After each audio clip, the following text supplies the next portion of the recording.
Sige, magsitayo ang lahat para sa panalangin. Sa ngalan ng Ama, ng Anak at ng Espiritu Santo. Ama namin, sumasalangit ka, sambahin Ama, ng Anak at ng Espiritu Santo. Amen. Sige, bago kayo magsiupo, pakiayos muna ng inyong mga upuan, at pakipulot ng mga kalat sa paligid upang maging maaliwalas ang ating pagtatalakayan o pagtatalakay sa araw na ito. Maayos na ba ang lahat? Sige, maaari na kayong magsiupo. At ipapaalala ko muna sa inyo, huwag kayong mag-ingay.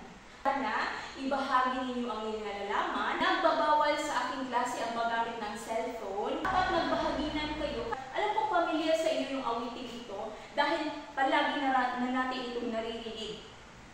Sabay-sabay natin itong awitin, maaari kayong bumalaw para magkaroon kayo ng enerhiya sa ating talakayan.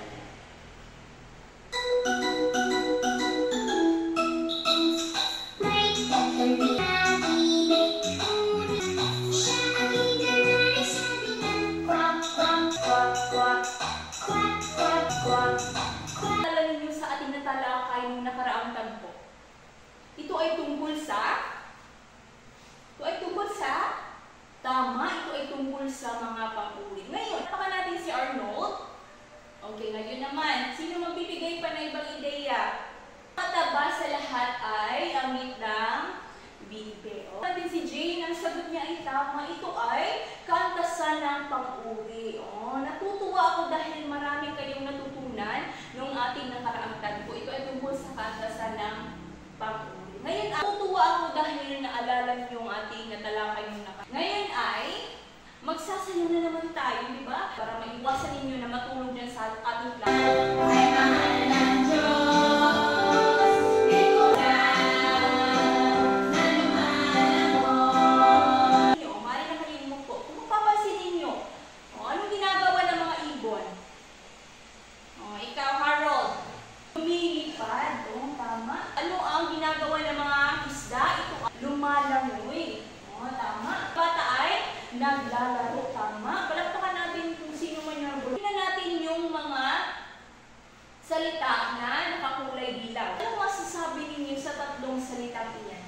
Taas kayo ng kamay. Diba sa itutunin ko kanina, kung mayroon kayong ideya ay itaas ang kamay. Okay, ikaw. Angelica. Tama. Ito ay mga salita kilos. Palakpakan natin kasi nasagot na ni Jane yung aking tanong. Ito ay tungkol sa salitang kilos. Bibigay ako ng mga halimbawa ng salitang kilos. Tapos, okay, sa una, yung ginagawa dyan, yan ay nagluluto. Ano yung halimbawa ng mga salitang kilos? Lahat ng salitang kilos na yan, mayroon niyang tawag. Sinasabing salitang kilos, tama, ito ay pandiwa. Salitang kilos equals pandiwa. Mayroon tayong isang bahagi ng pananalita dyan. May pangalan, pang-angko, pang-ukol, sabihin natin yung sabay-sabay. Sige. Okay, basa. Yung pandiwa ay isang salita, isang bahagi ng pananalita na nagsasaad ng kilos o galaw. Natin yung layunin natin sa araw na ito. Una-una, ibasa. Natutukoy ang apat na aspekto ng pandiwa. Pangalawa, nabibigyan kahulugan ng apat na aspekto ng pandiwa. At ang pangatlo, nagagamit ng wasto ang mga aspekto ng pandiwa sa pagbuo ng pangungusap. Yan ang iisipin ninyong layunin ninyo sa pagkatuto natin sa araw na ito. Balik tayo sa salitang kilos. Pag sinasabing salitang kilos, ito ay pandiwa. Ngayon ay dito dumakot tayo sa aspekto ng pandiwa. Okay, meron ba kayong ideya kung ano yung aspekto ng pandiwa? Ano ba ang ibig sabihin ng mga salitang ito? Unang-una, ano ba ang kahulugan ng aspekto? Pakibasa. Tama, ito ay tumutukoy sa kalagayan ng panahon ng isang pahayag. Pag sinasabing aspekto, kailan ba naganap ang isang pangyayari? Ano ba ang ibig sabihin ng salitang pawatas? O salitang pawatas ay salitang ugat. Ang ibig sabihin ng panlapi? Panlapi ang ikinakabit sa salitang ugat. Anong ibig sabihin ng unlapi? Yung unlapi, ito ay uri ng panlapi na ikinakabit sa salitang ugat. Pero yung panlapi ito ay nasa unahan. Tandaan niyo lamang yung unlapi una, ang gitlapi ay nasa gitna. Isinisingit yung panlapi sa gitna. Halimbawa, kanta yung salitang ugat ay salitang pawatas. Kapag kanta at sinisingitan mo ng panlaping ang salitang mabubuo mo riyan ay kumanta. Ang sinasabing hulapi, nasa huli. Diba? Madali lang. Ipalakpak yung kamay kapag madali lang. Okay, maraming salamat. Mayroon na tayong 4 na aspekto ng pandiwa.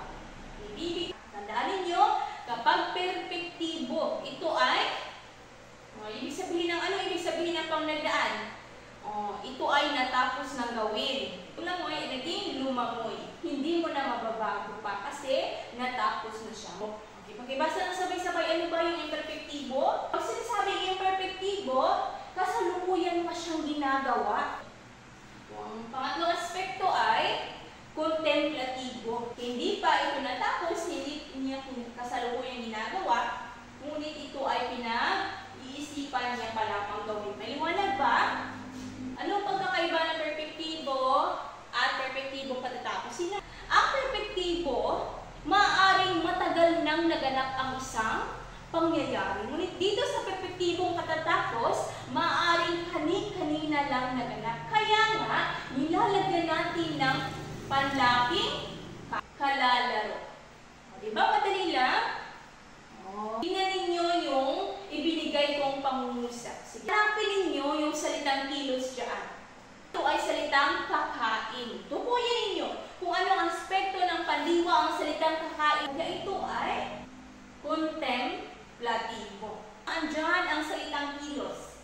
Dumating ang aking parcel kaninang umaga. Nasaan dyan ang salitang kilos? Dumating, tama. Yung salitang dumating ang salitang kilos dyan. Tukuyin ninyo kung ano yung aspekto ng pandiwa yung salitang dumating. Tama, perpektibo kasi tapos na yung pangyayari. Tapakan natin ang bawat isa dahil naintindihan ninyo ang aking diskusyon. Tandaan ninyo na kapag perpektibo, ito ay pangnagdaan. Pag imperfektibo, ito ay kasalukuyan. Kasalukuyan nagaganap pa lang siya. Kapag kontemplatibo, pinag-iisipan niya pang gawin. Perpektibong katatapos naman yung panghuli, ito ay katatapos pa lamang ng isang kilos. Okay, para sa iyong gawain, kuha kayo ng isang kapat na papel at tukuyin ninyo kung anong aspekto ng pandiwa ang sinasabi ng kahulugan. Basahin ninyo ang kahulugan ng aspektong ito at tukuyin kung pagpipilian ng sagot. Sige, sa inyong papel, kayo mismo ang magwawasto ng inyong mga papel. Tingnan ninyo kung tama ba ang inyong kasagutan. Nasa sa inyo kung matapat pa kayo sa inyong pagwawasto. Kaya dapat malaman ninyo kung mayroon pa kayong natutunan. Unang-una, kapag ito ay nagsasaad na katatapos, katatapos pa lamang, yan ay perpektibong katatapos. Okay, sa pang-apat, kapag yan ay gagawin pa lamang, kontemplatibo. Maraming salamat. Magaling. Tingnan, bilangan ninyo kung ilang puntos yung nakuha ninyo. Mayroon bang nakakuha ng 4 na puntos? Okay, magaling. Napakagaling ng ano ba ang kahalagahan ng pag-aaral natin ng aspekto ng pandiwa? Tama. Nagagamit natin ng wasto ang mga salita batay sa kung kailan ito nangyari. Gamit natin iyan sa ating pang-araw-araw na talakayan, lalo-lalo na sa ating pakikipagtalastasan sa ibang tao. Kaya naman, kapag tayo ay nakikipag-ugnayan, kinakailangan gumamit tayo ng angkop, tiyak, wastong mga salita upang tayo ay magkaunawaan. Mag-iiwan ako ng isang kataga sa inyo na ang edukasyon ay hindi lamang sa loob ng paaralan. Ito ay buong buhay na pagkatuto. Maraming salamat sa inyong pakikinig. Mayroon ba kayong mga katanungan sa ating talakayan? O kung wala naman, okay, dito ang takdang aralin ninyo. Magsaliksik kayo tungkol sa bahagi ng pananalita na pang-abay. Dahil natapos na tayo nung nakarang tagpo ng pang-uri, at ngayon ay pandiwa, ngayon, sa susunod na tagpo, tatalakayin natin yung pang-abay. At ibigay ninyo ang mga uri ng pang-abay. Maliwanag ba? Dahil walang katanungan, pakiayos na ninyo mga upuan, dahil magkakaroon tayo ng panapos na panalangin. Ng Ama, ng Anak at ng Espiritu. Mag-ingat kayo sa pag-uwi.